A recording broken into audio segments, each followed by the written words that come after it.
Je continue avec les développements limités de nouvelles fonctions. Donc, je définis les deux fonctions cosinus hyperbolique et sinus hyperbolique.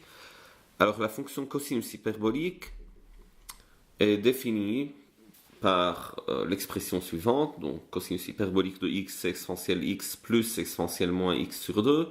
Et sinus hyperbolique de x, c'est égal à exponentielle x moins exponentielle moins x sur 2. Donc, ce sont des fonctions définies de R dans R. On voit que la fonction cosinus hyperbolique est une fonction paire et sinus hyperbolique c'est une fonction impaire.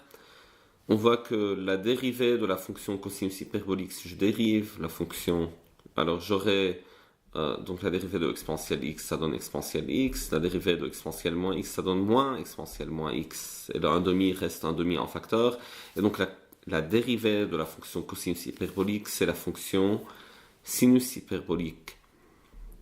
Et réciproquement, la dérivée de la fonction sinus hyperbolique, c'est cosinus hyperbolique.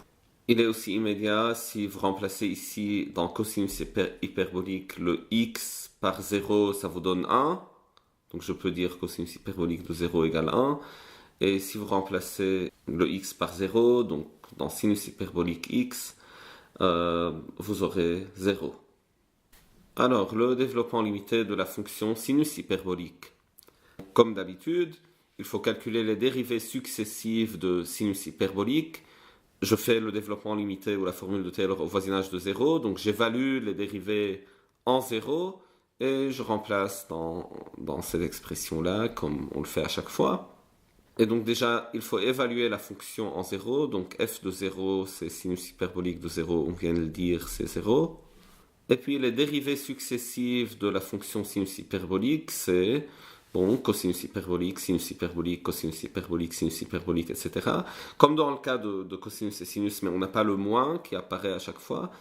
Les dérivées successives évaluées en 0 sont 1, 0, 1, 0, et ainsi de suite. Ça continue, ça reprend. 1, 0, 1, 0, etc. Et donc en remplaçant, donc f de 0 c'est égal à 0, et puis j'ai un 1 ici, 0, 1, 0, 1, 0, et ainsi de suite. Et donc on voit l'expression, ça donne ça, x plus x3 sur 3 factoriel plus x5 sur 5 factoriel. On continue, plus x7 sur 7 factoriel plus x9 sur 9 factoriel. Si je m'arrête là, j'écris plus un petit taux de x9. Donc on voit, ça ressemble beaucoup à l'expression du développement limité de la fonction sinus. Pour la fonction sinus, par exemple, j'avais un moins ici à la place du plus et un moins ici. Pour la fonction cosinus hyperbolique, alors on l'écrit, f de 0, c'est cosinus hyperbolique de 0, c'est égal à 1. Les dérivées successives sont sinus hyperbolique, cosinus hyperbolique, sinus hyperbolique, cosinus hyperbolique, ça continue comme ça. Et donc, si je m'intéresse à un développement limité au voisinage de 0, il faut que j'évalue ces dérivées successives en 0, et ça donne justement 0, 1, 0, 1, ainsi de suite. Et l'expression de cosinus hyperbolique, c'est ça.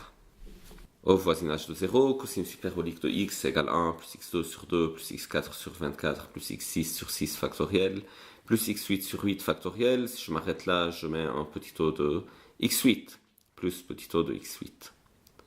Et là encore, ça ressemble beaucoup à l'expression du développement limité de la formule de Taylor de la fonction cosinus, qui elle avait un moins ici, un moins ici.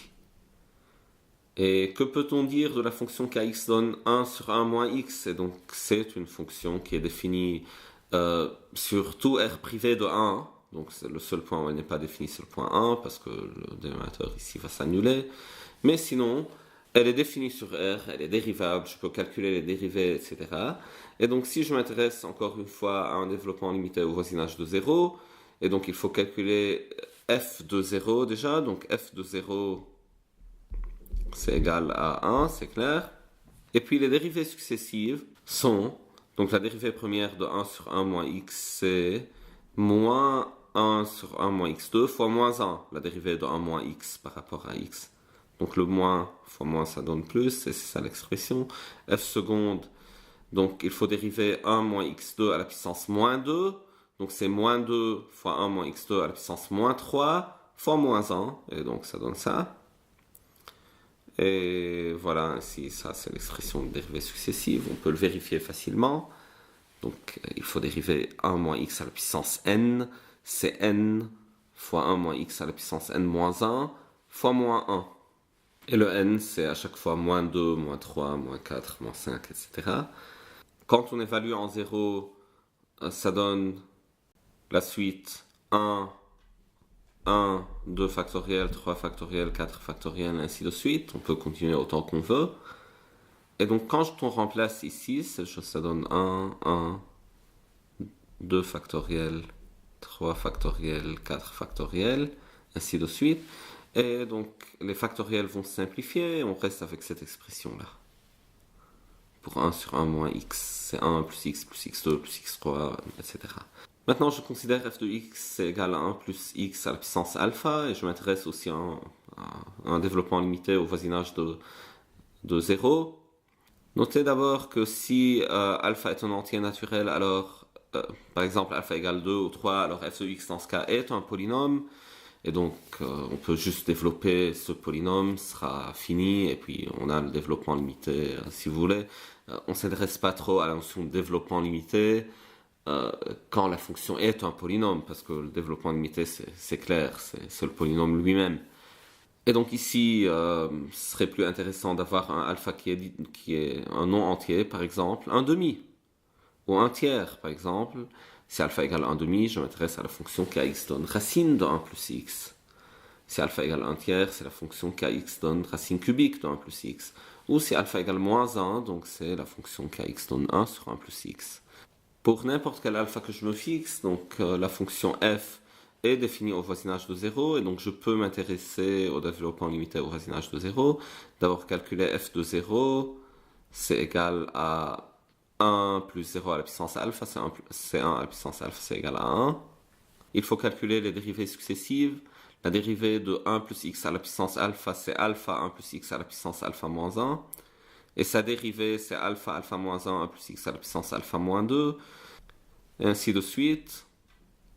Et la dérivée nème, bon, il faut répéter l'opération n fois. Donc c'est le produit alpha fois alpha moins 1 fois alpha moins 2 jusqu'à alpha moins n plus 1 fois 1 plus x à la puissance alpha moins 3.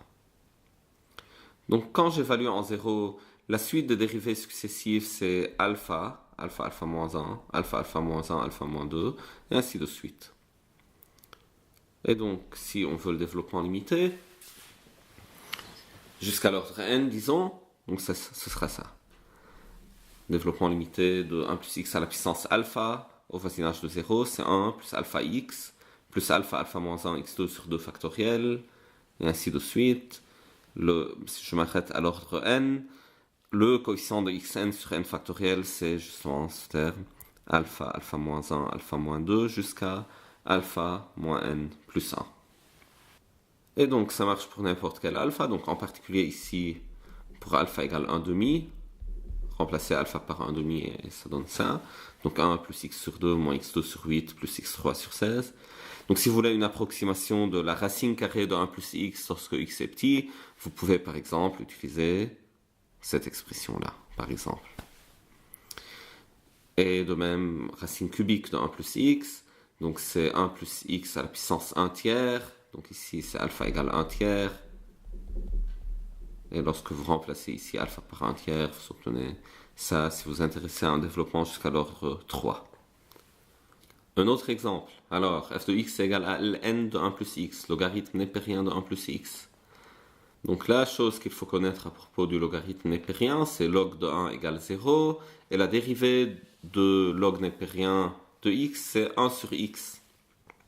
Et si on connaît ça, alors, donc j'écris d'abord f de 1 égale 0, on a besoin, et puis la f' de x, c'est la dérivée de ln de 1 plus x, c'est 1 sur 1 plus x fois la dérivée de 1 plus x par rapport à x, qui est égal à 1. Donc la réponse 1 sur 1 plus x, f seconde c'est égal à moins 1 sur 1 plus x au carré, f d'ordre 3 c'est égal à 2 sur 1 plus x au cube, donc c'est dérivée classique, c'est simple. Et si vous arrêtez à l'ordre 4, alors c'est ça la dérivée d'ordre 4. Et voilà, on remplace x par 0 dans chacune des expressions. Et la suite des constantes obtenues, c'est 1, moins 1, 2, moins 3 factoriel, 4 factoriel, moins 5 factoriel, 6 factoriel, etc., ainsi de suite. Et quand vous remplacez ici, donc le coefficient de x2 sur 2 factoriel, par exemple, sera au signe près 1. Et le coefficient, par exemple, de x5 sur 5 factoriel sera au signe près 4 factoriel. Et donc vous avez ce 4 factoriel qui simplifie avec le 5 factoriel. Il reste un 5 en bas. Et de même pour tous les autres entiers. Et vous avez une alternation du signe. Donc le coefficient, c'est une fois positif, une fois négatif, une fois positif, une fois négatif. Et voilà, l'expression de ln de 1 plus x, c'est x moins x2 sur 2, plus x3 sur 3, moins x4 sur 4, plus x5 sur 5. Et ça continue de cette façon-là. Et si on s'arrête à x5 sur 5, il ne faut pas oublier le terme à ajouter.